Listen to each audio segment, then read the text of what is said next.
Bharuch police દ્વારા લુખ્ખા તત્વો સામે કાર્યવાહી હાથ ધરાતા લુખ્ખા તત્વોમાં ફફડાટ। ભરૂચ શહેર એ ડિવિઝન પોલીસે શહેર વિસ્તારમાં રહેતા 17 જેટલા અસામાજિક તત્વોની સામે કાર્યવાહી હાથ ધરતા લુખ્ખા તત્વોમાં ફફડાટ મચી જવા પામ્યો છે।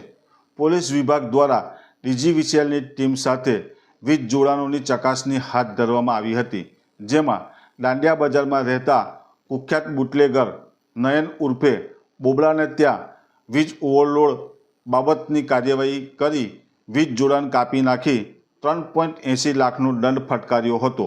બીજી તરફ પોલીસે અન્ય 13 જેટલા લુખ્ખા તત્વોના ઘરે પણ વીજ કંપની દ્વારા ચેકિંગ હાથ ધરવામાં આવતા સમગ્ર ભરૂચ શહેરના લુખ્ખા તત્વોમાં ફફડાટ ફેલાઈ જવા પામ્યો છે।